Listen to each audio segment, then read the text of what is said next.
Today I'm in Westminster in central London to try out a very special afternoon tea. It's at this place behind me, which is now the Raffles Hotel, but used to be the war rooms in the UK between 1906 and 1964. So this is basically where everything was decided during World War I and World War II. And the afternoon tea that I'm coming to is a special commemorative afternoon tea called Operation Mincemeat, which was a secret operation that took place in World War II. We'll talk about that a bit later. Let's head inside and see what this afternoon tea is like.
So here we are inside the old war rooms, and this place is spectacular. It looks absolutely amazing. They spent £1.4 billion renovating this whole place, and you can see it. It is absolutely incredible. It's worth coming in just having a wander around the whole hotel. When you come in, there's a really big, impressive staircase, and there's a balcony above it where Churchill used to give all of his addresses to the troops, apparently. Well, the leaders, the generals sort of thing, giving them the information, what they needed to do each week. So really impressive, really good start, have to say. I'm feeling good about this afternoon tea. And it's Operation Mincemeat. We'll talk about that in a minute. But just want to look at the menu. And this menu, it's a leather-bound affair. It looks like something that you'd have in the Ministry of Defence. Very impressive, almost like a secret document. And in here, they've got a nice bit of theming. So we're on Operation Mincemeat. This says Secrets and Spies, you can see. There's a big write-up here talking about the history of this room and the building. This basically was where the Ministry of Defence, or the War Ministry, was based from 1906 to 1964. So 2 world wars involved in that, and also the Korean War as well. And we've got a nice bit of write-up. We'll go through the details of the afternoon tea when it arrives. Don't want to spoil anything. But basically, you can have standard tea or you can have the plant-based tea. You don't have to order it in advance, so it's pretty good. And there are tons of actual teas in here. So I've ordered the drawing room afternoon blend. Afternoon blend, a bit less caffeine than the breakfast tea. Cameraman's gone for a coffee because guess what? He doesn't drink tea. Oh no, he's come to an afternoon tea, he doesn't drink tea. But he's gonna have all the coffees, he's gonna crack through all of those, and you can have hot chocolate as well included. So really looking forward to this very special afternoon tea. So I'll see you when the drinks arrive. So the tea here is very special. They actually bring it in a little box, and I just grabbed that. You can actually just smell it. And this isn't just for presentation purposes. This is actually the tea that I'm about to have. So watch this. This teapot's just full of water at the moment, and there goes my tea. And that is the first time that I've seen the tea being made in this way. That is absolutely phenomenal. And we've got a little timer here that tells us the perfect cup of tea. So have a look at the top there. We've got 3 minutes, 4 minutes, and 5 minutes, depending on how strong you like the tea. So I have to say, I'm very impressed with the way the tea's served. The food has now arrived, and I have to say, I'm quite impressed. Really quite impressed. So we've got 6 different items. That's pretty good. You know, and some of these teas you only get 4. So these are the sandwiches, and you get your own little plate. There's no tiers and all of that. This is the sandwiches. So let's just run through this very quickly. We've got a smoked salmon one here. I have to say, look at that. Presentation, fantastic. It's got some roe on there as well, like basically little golden caviar. The cucumber sandwich, that is special. Wow. I'm looking forward to having that. Then we've got ham, beef, and egg mayonnaise, all of which are on totally different bread. Really like the way it's been presented. Very, very upmarket. And then in addition to that, we've got this little additional tart, like an amuse-bouche. And this is beetroot with blue cheese and almond and apple on it. So I really don't know where to start. I think I'm going to save that tart for a little bit later. I'll start with the salmon. Seems a shame to eat it, to be honest. So we've got salmon in the middle, but also look at that salmon on the top. There's a lot of salmon here. Bit of creme fraiche, bit of caviar. I'm going to go for the end with the caviar. Let's see what it's like.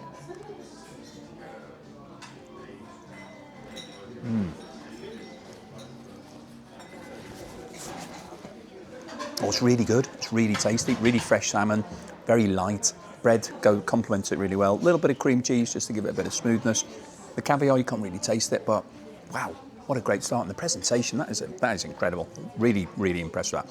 I'm going to save my cucumber one because everybody knows I love the cucumber sandwich. So I'm going to have that at the end. Egg mayonnaise, not usually my favourite. Look at the ratio of filling to bread on that. Absolutely brilliant. There's more filling than bread. That's what you want from a sandwich. It's a good size as well. That's 3 or 4 good bites.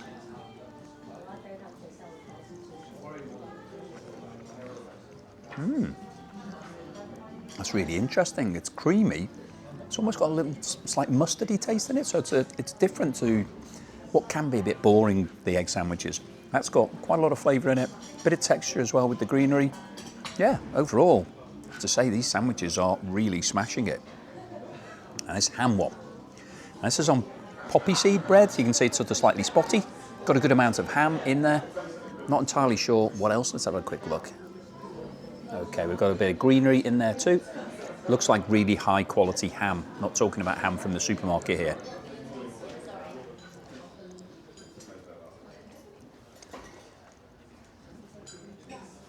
That's quite different to the other 2 sandwiches. Oh, it's a bit spicy. I think we've got something in there, maybe a bit of horseradish or something. It's really delicate flavour on the ham. It's it's really tasty. I have to say these sandwiches are some of the best that I've had on an afternoon tea. Now look at the presentation of this one. Sorry, that was beef. That wasn't ham, that was beef. It looks like ham, it's so pink. I just remembered the server told me it's beef. This is the ham sandwich, which comes on tomato bread. Really, look, it's got like a sail on there. It's got a bit of sort of pancetta on the edge, which has been mounted in a slight bit of, a bit of paste. I'll have that end because it looks really tasty.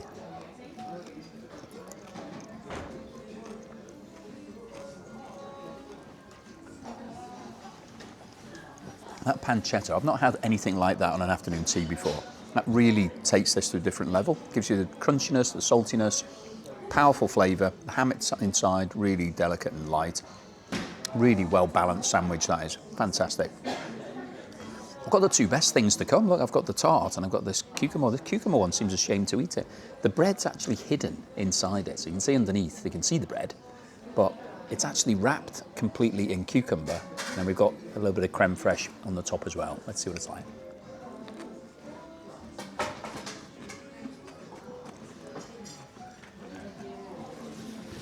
That's one of my favourite cucumber sandwiches I've ever had because it's crunchy. Because the outside is all wrapped in cucumber, it's really quite crunchy. The cream cheese is absolutely delicious as well. That's a great combination. Anybody watching, make these for the cucumber part of your afternoon tea. That is an absolute winner. That's the best cucumber sandwich I've ever had. And let's try this tart, which is sort of a bonus item really. On the menu it says it's in a amuse-bouche, but it's all served at the same time. Quite weighty. Got the beetroot in there and the blue cheese with toasted almond and apple on the top. Let's see if I can get all of it in one go.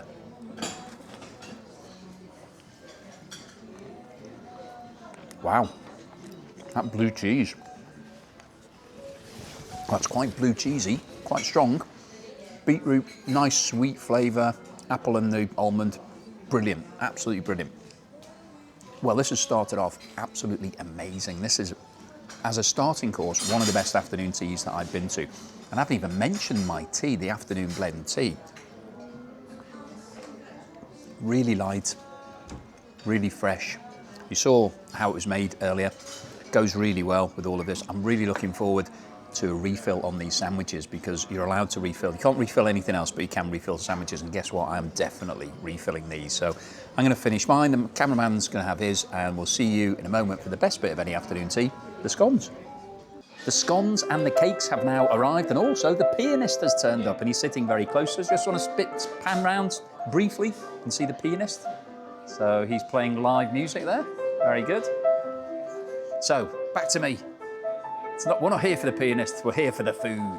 So the cakes have arrived, and this is where Operation Mincemeat that I mentioned earlier, this is a special afternoon tea. It's really focused on the cakes. So I'll talk about Operation Mincemeat, what it was all about when we're going through that, because each one of these cakes has a little element from that story from Operation Mincemeat. It's a really fascinating piece of subterfuge and intelligence back from the 1943.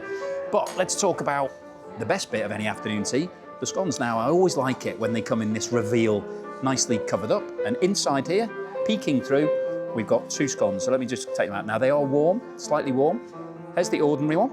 It's quite a big size, quite chunky. It's quite round, actually, quite domed. Normally, they're square, flatter. That's quite round. Nice shiny top on it, nice bit of glaze on the top. And also got the fruit scone with a few raisins poking out of that one. So both pretty healthy, pretty big actually. And in terms of what we got with it today, we've got a clotted cream obviously, and then we've got strawberry jam and lemon curd. So lemon curd does come on quite a few of the teas, so we'll see how that goes. Right, start off with the ordinary scone. Now, as you know, we don't cut it, we will break it. So hopefully this will break in half. Got me break all wrong, here we go. Not too bad, not too bad. Feels very light actually, quite bready inside. We'll see what that's like. Now, which way round to do it? Do we go jam first with cream on top, or do we go cream first with jam on top? I'm going to try both ways today. Cameraman's shaking his head, he's saying, don't do that second one. I'm going to try both ways. So we'll start off with cream first. Now, if you've been following the channel, you know the way to do this is to actually decant this onto your plate so that when the cameraman has some, he's not having to worry about me having put my jam into the cream or cream into the jam and so forth. So I'll start off with the strawberry jam. We'll go traditional to start with. Pop that on the plate. Get a good bit of that on there. We can get a refill on the jam, so it doesn't matter if I have all of it. Okay, we'll go cream first. This isn't usually the way that I would do it. I would normally put the jam on first, but I think this is the Devon way, I think. So I'll try that and then put a bit of the jam on. Oh, the jam's very thick. It does look like it's quite fruity. So it looks pretty good. Let's see what it tastes like. The scone. It's very light, the scone. It does taste a little bit like a bread cake, right? It tastes like a bread roll more than a scone. A scone usually is quite crumbly, a bit harder than this. This feels quite bready, looks quite bready. You can still see it.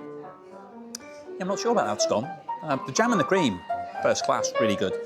The scone, maybe the fruit scone is different. Let's see if I can break this one a bit better than I did the last one. The problem with breaking it is because it's more like a bread roll, it's breaking like a bread roll as well. It's not cracking. Usually it'd be crumbly and there'd be bits all falling off it. This is definitely more like bread. I'm going to try this one the other way around. So I'm going to go jam first.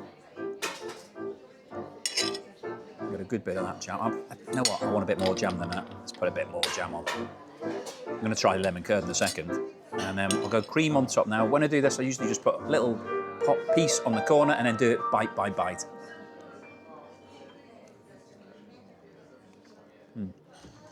The fruit scone's much nicer because it's got the fruit in it.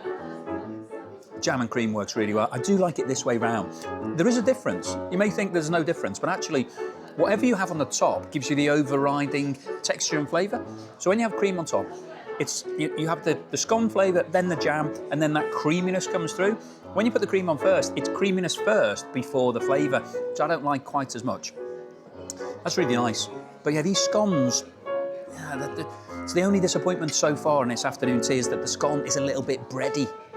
So let me try the lemon curd. Now, lemon curd, don't know what your views are on lemon curd. I quite like it as an alternative. I'd probably prefer 2 jams than lemon curd, but I don't mind lemon curd. So let's put the lemon curd on first. I'll put it onto this fruit scone. Whack a load of that on. Looks pretty good. And then I'll get the cream on. Ooh, a load of cream. Let's see what this is like.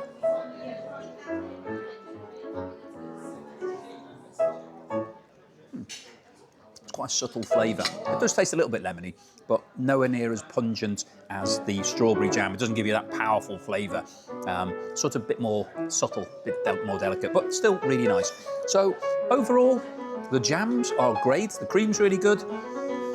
Just not sure about these scones. They're a little bit too much like a bread roll. A little bit disappointing, but still really tasty, and I'm still going to eat them, and I'm sure the cameraman's going to eat his as well. So I'm going to crack on with the scones. I'll see you in a moment to talk about Operation Mincemeat and these amazing cakes. It's now time for the desserts, and they do look amazing. But before we do that, I want to just talk to you briefly about Operation Mincemeat, which was a special operation that was put together in 1943. Now, at that time, the Germans were still fighting on all fronts, and Italy, which was led by Mussolini at the time, was sympathetic to the Germans. So the Nazis were all over Germany. And the Allied forces wanted to push the Germans back. So they decided that they were going to invade Sicily. So in order to try to make that invasion easier, they came up with Operation Mincemeat. So this was a really interesting plan, plotted in this building here in the old war room, whereby they took a dead body. So they found a homeless man who'd ingested some rat poison, so he died, and they made a story around him. They dressed him up as a captain, and they gave him a briefcase. They actually put handcuffs on it and had a chain with the briefcase attached to him. And in that briefcase, they put a lot of things to basically trick the Germans. So Operation Mincemeat was, they gave him a backstory. So they called him Captain William Martin, and he had this briefcase. And in that briefcase, there were a whole lot of different things. But importantly, in there were some secret orders saying that the Allies were about to invade Greece. So they then took that body, they put it in a submarine, and they let it float in the water close to the shores in Spain. And Spain, at the time, they had Franco's in charge. He was also relatively ambivalent towards the Nazis, and so they knew that if that body turned up in Spain, it would find its way to German intelligence, which is exactly what happened. So Hitler got the note saying that there was a secret plan for the Allies to invade Greece, and so he moved all of the tanks and a lot of the army that was in Sicily over to Greece, waiting for this invasion by the Allied forces, which of course didn't come. It deflected all of the attention over to Greece. The Allied forces then invaded Sicily and found that it was much easier to take it because they'd reduced the number of people there, and it was a huge success. Now, the reason I'm telling you about that story is quite an interesting, fun story, but also these cakes are designed around that story. So we start off, let's have a look at each individual part here. So I'll go through these cakes one by one. So we start off with this one. This is designed to be exactly like the submarine that was used to float the body of Captain William Martin. Now this is actually, it looks like caramel. I'm just gonna have a little bite of it. I'll tell you exactly what it tastes like. I do love the design of it though. I mean, it looks fantastic. I've said it many times before, but you can tell the quality of an afternoon tea by how high standard the cakes are, and these are pretty good. Ooh. So we've got a biscuit base, it's like a caramel outside, and then a very, very light cream with a bit of toffee in there. Really tasty, really nice. Very light as well, not too filling, which I think is a good thing with the cakes, because you've got so many cakes, so many different things. You just had 2 scones. You don't want something that's too filling. Now this one, I'll tell the name of that, I've got all the details here on my phone. This is actually called the Navy, this one. Now the next one we're going to have is called this one, which is the Unspoken Hero. Now this is to do with basically the guys who put the plan together for Operation Mincemeat were people who didn't cut it to be able to go and fight in the front line. So there was I think there was a guy who was too small, a guy who was too tall, various things. So they put the plan together, and this cake is designed for them. And it's also a nod to Sicily. So we've got basil in here, that's what the green parts are, and lemon. So it's sort of the taste of Italy, and it's like a helicopter.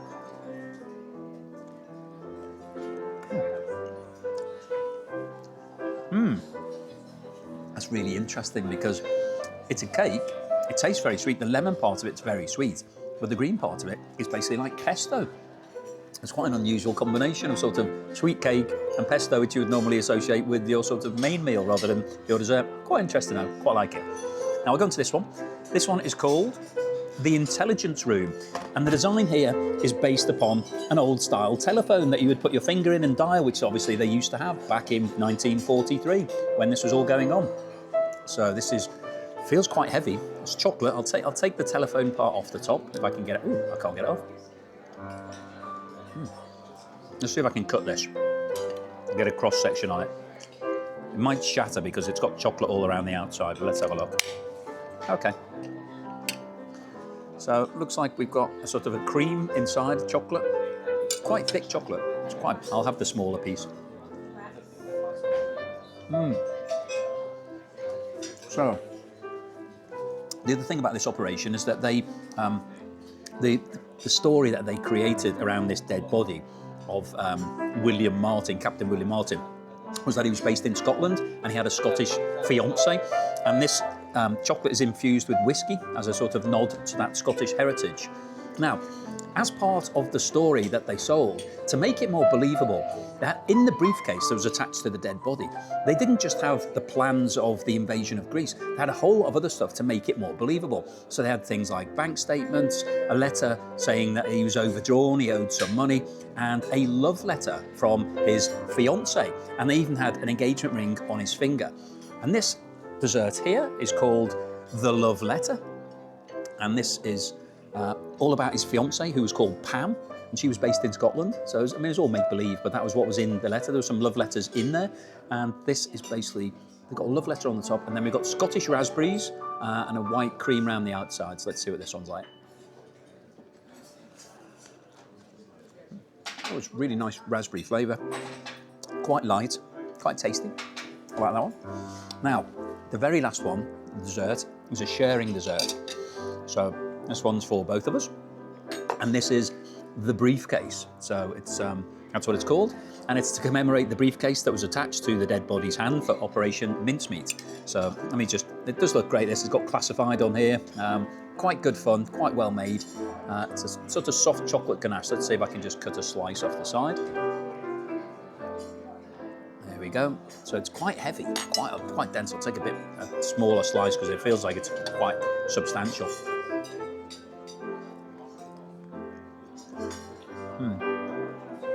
That's really tasty.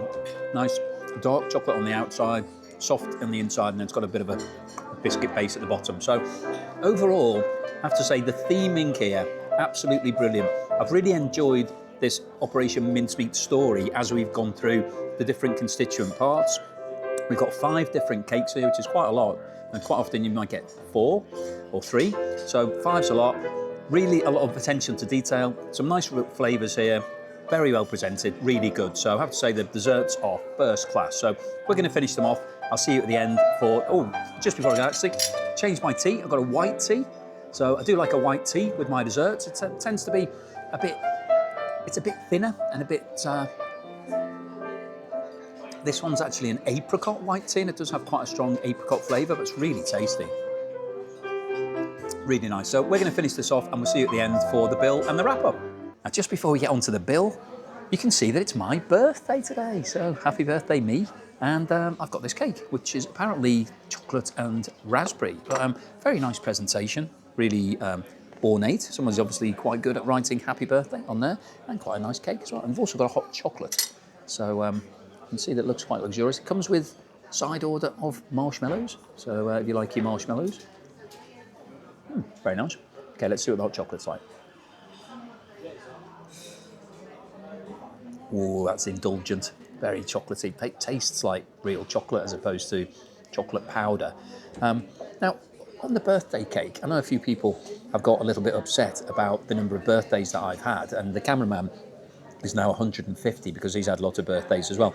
But one of the reasons why I wanted to do this is just to show you, if you're coming here, the sort of thing that you might get if you're celebrating. So if it's your birthday or your anniversary, or you're just celebrating, getting a new dog or something like that, tell them, and you'll get something extra out of it, which I think is it's worth doing.